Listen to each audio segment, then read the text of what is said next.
Hello and welcome to our Talent Matters podcast, the podcast of dreams, as some would say. I haven't found them yet, but I'm sure someone somewhere would suggest that we are the podcast of dreams, otherwise known as Talent Matters. And in Talent Matters, we discuss all things recruitment tech, recruitment, talent, candidates, the lot really. But so yeah, there's no reason why someone wouldn't call it the podcast of dreams. My name's Dave Jenkins. I am the CEO and founder of Wave. We are the company behind the likes of Wave Tracker and RecWebs, and our purpose, our passion is to help our clients get more of the candidates that they are looking for and need. But this podcast isn't about a shameless plug to Wave and how great we are. Today we are joined by Richard Essex, a man who shouldn't need any introduction, but I will introduce him nevertheless. Plenty of years of experience, and Rich, perhaps at some point you can tell us how many years experience you have, but let's save that little beaut until we get stuck into it. Plenty of years of experience of all things recruitment technology, job board technology, multi-posting, and actually I also would class you, Richard, as a professional networker, because in our time together, I've already learned about 1,000 people's names of people you've come across in your life. So you are highly networked, but of course you have a plethora of experience within this market. So looking forward to this one. Should be good fun to pick your brains and see what's going on.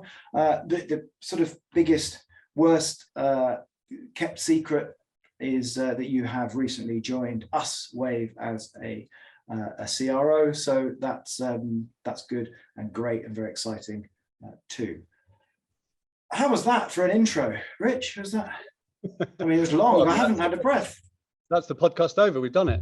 Yes, we're done. Thanks very much for coming on. No, yeah. So welcome. Thanks for joining Wave, but more importantly, thanks for joining our Talent Matters podcast. How are you? Good, very good. I feel great. Good to see you. Haven't seen you for obviously feels like ages, but it's probably more like days. And thanks for the warm intro and welcome. Probably should point out that this was supposed to happen about 4 or 5 months ago, in a different life, in a different world, in a different capacity. A lot's happened since we sort of first said you should come on the podcast. But fill in the blanks for me and for everyone else, Richard, in terms of what you have been doing. I made the best shot possible at keeping it brief with what you've done, but tell us the truth.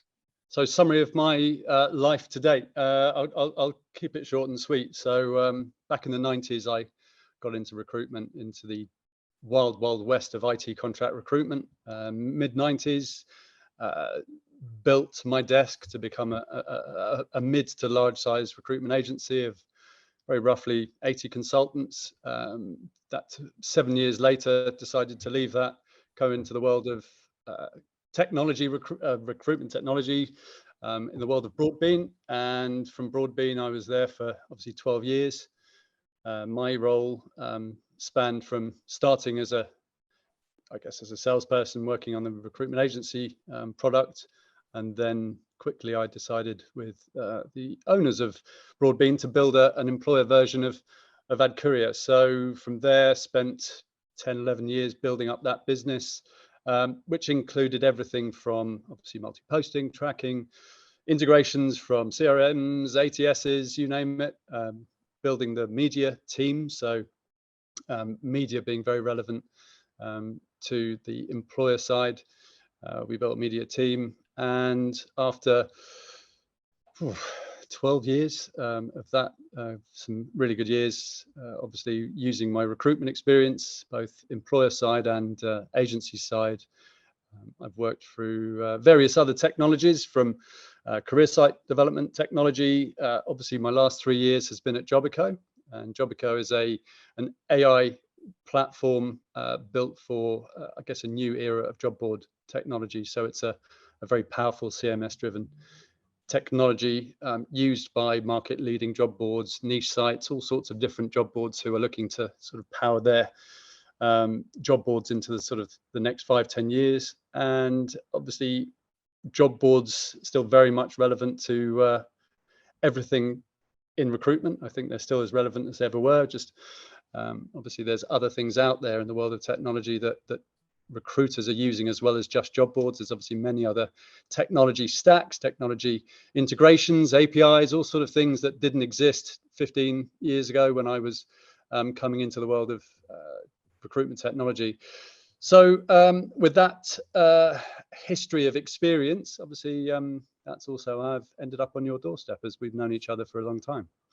So does that mean you're the hunter turned gamekeeper? I don't know how to answer that question. I mean, I guess in a sense, in many respects, I guess so.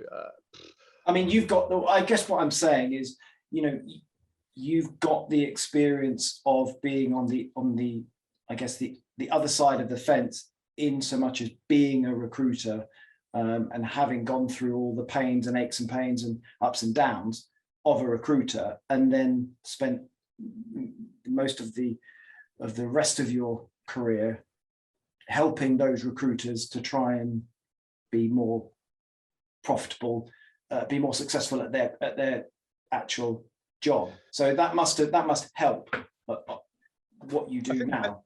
That experience. I guess the benefit of my experience. So I've been a recruitment consultant. I've been a hiring manager.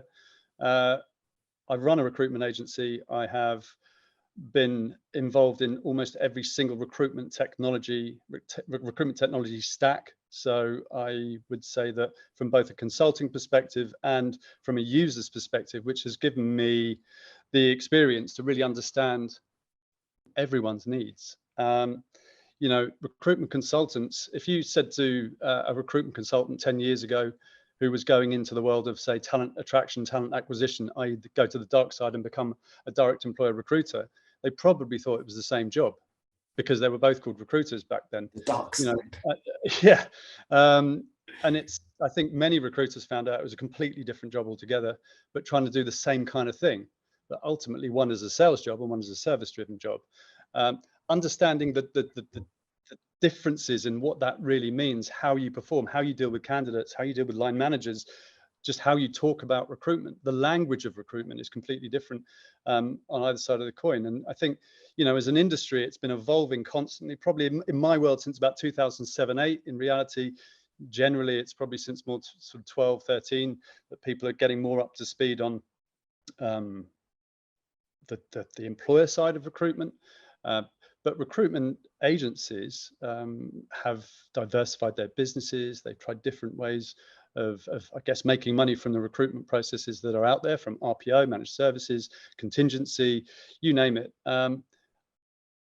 We've got to do everything we can to survive. And understanding how to do it is not easy. I mean, that's being a recruitment consultant, a recruitment agency owner, and trying to understand all the ways in which I can actually do the job of placing candidates in the right job, much as it's the same job at the end of the day, finding a candidate, filling a position.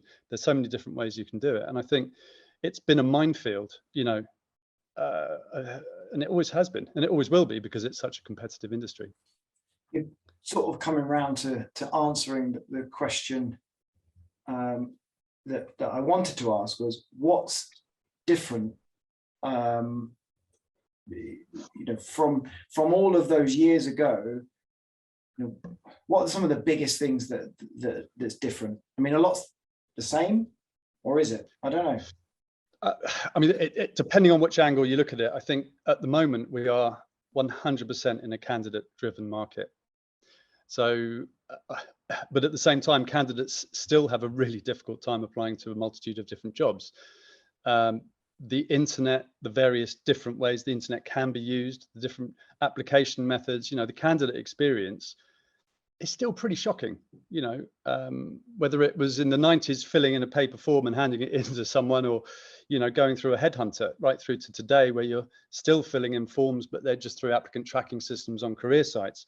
What's the technology actually doing to my application? Are recruiters still getting back to candidates or not? I mean, it's the same old stuff. Am I going to use LinkedIn to find a job? Am I going through Indeed or whatever the big player is in the market? It's a world now where there are more jobs than there ever were in history. There will be more new jobs that don't even exist today in the next 5 to 10 years. Technology has obviously driven a lot of that.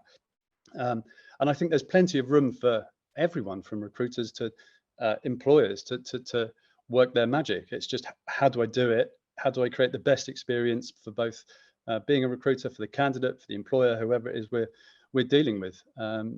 So Rich, yeah. Why is that experience still shocking? I mean, you just said it's pretty shocking from filling out a form, and we now don't fill out forms, or shouldn't do, but we either having, as you said, recruiters not phoning you back, or having to go through a real arduous ATS process. Why is it still such a shocking experience? I think there's a multitude of factors to this one. Firstly, everyone wants to own the candidate. Sorry, Dave. I'm being ambushed here. With sorry, my me in the face at the same time. Is that my line of sight just got distracted, and our marketing guys have just come in and thrown this T-shirt at me, which is we're at the expo, Recruitment Expo, next week, and this is some of the merch that we've been given. So I've been rudely interrupted. For those of you that can't see the video, someone's just come in and thrown a T-shirt at me, and I'm going to put it on. This is, if it fits, it's supposed to be a medium. I did promise the podcast of dreams, didn't I? It's a bit tight, I have to say. So anyone that's listening, if you're coming to the expo in Birmingham next week, please look out for a big smiley face. What's on the back? Our tech makes people happy, but sorry. What's on the back of the T-shirt for those people who are behind you? I don't know. Maybe it's reversed it. Anyway, this is highly unprofessional and anyway, should we what were we talking about? Candidate experience. What was the question? Well, Yeah. I mean, okay, so you've got the problems, I think you were asking, in terms of what faces candidates and employers, recruiters, etc. Everyone wants to own candidates. Everyone's filling in forms, and yet we live in a world where, in other technologies, for instance, e-commerce, you've heard it for probably the last 5-6 years. The Amazon experience is a euphemism for making things really easy for the person who's on a website to do what they need. Amazon.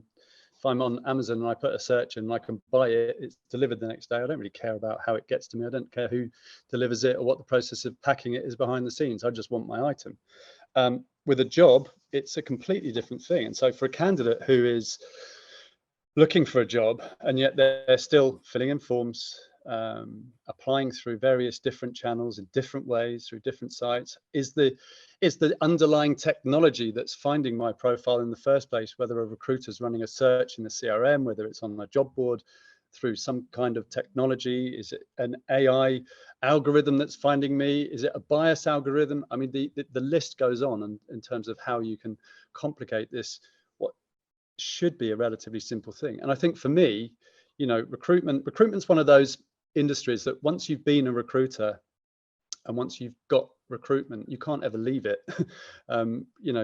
You can always spot the recruiters at a party, right? Because they will gather in the corner talking about recruitment, and that's it. The reality is that speaking to candidates is key. Speaking to clients is still key. How quickly and efficiently you can work using the technologies to provide quality is essential.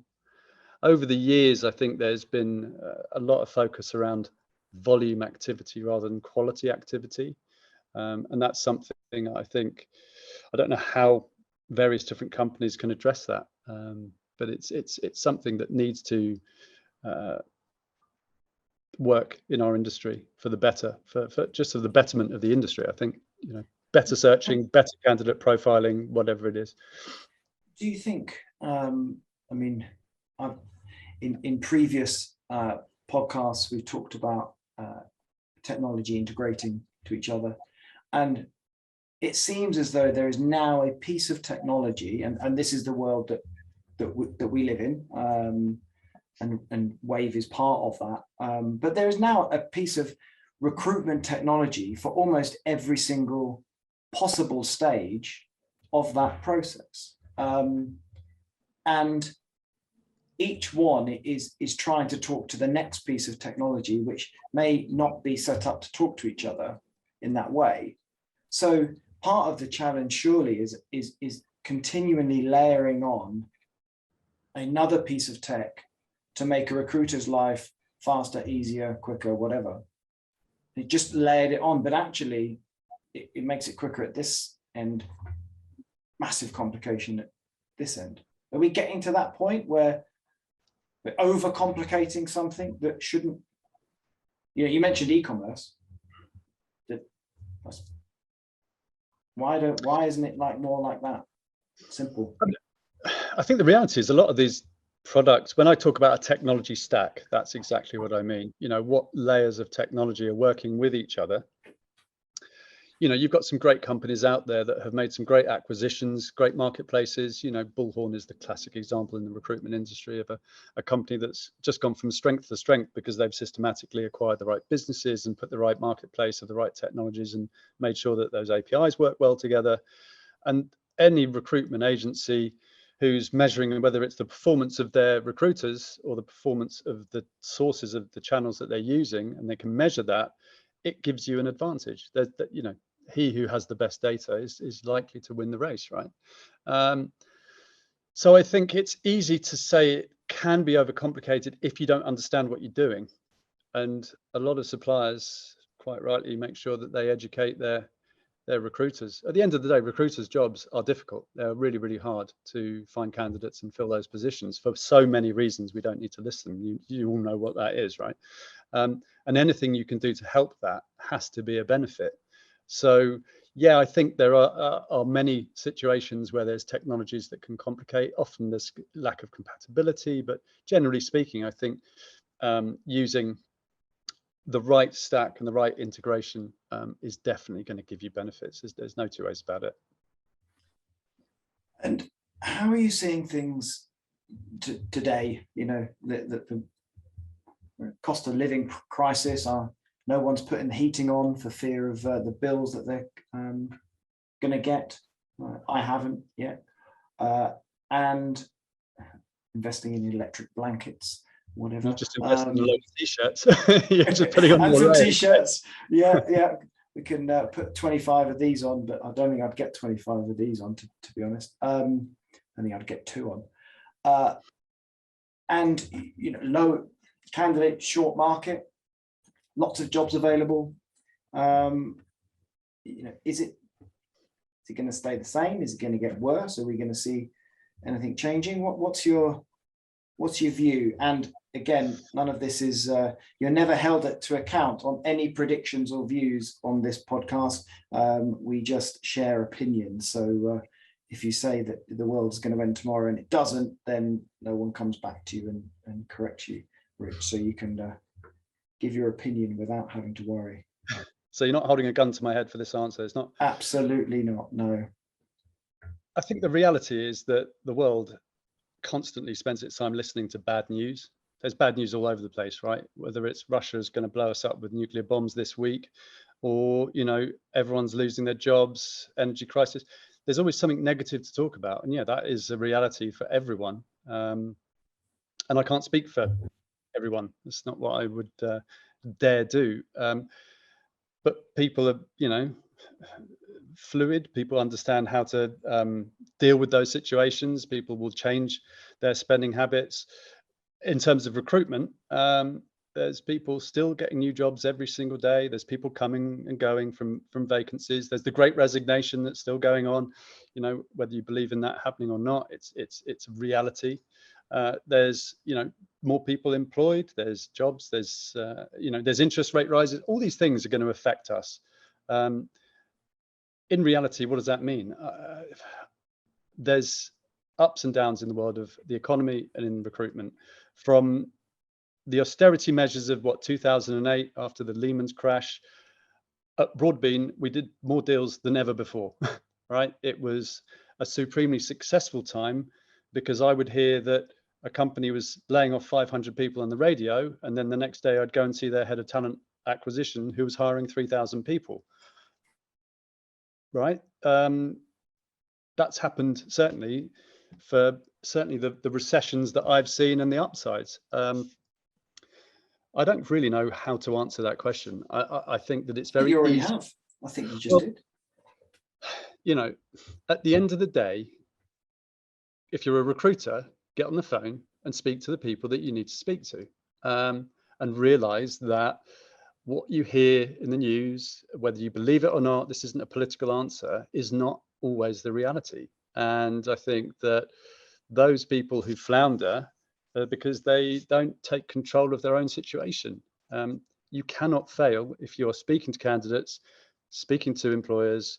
You build up a network, build trust. You know, recruiters in the past have had reputations, and you know, the reality is be good at what you do. Nothing's ever changed, whether it's an up market or a down market, bears or bulls. It doesn't matter which way you look at it. People will always be out there doing something successful, making money, no matter what happens. You just have to keep pushing through, evolve, maybe diversify the business, maybe look at other ways to attract candidates, whether it's your own career site, you know, I mean, developing your own career site in a better way because it might not be as efficient as it was when you built it 5 years ago.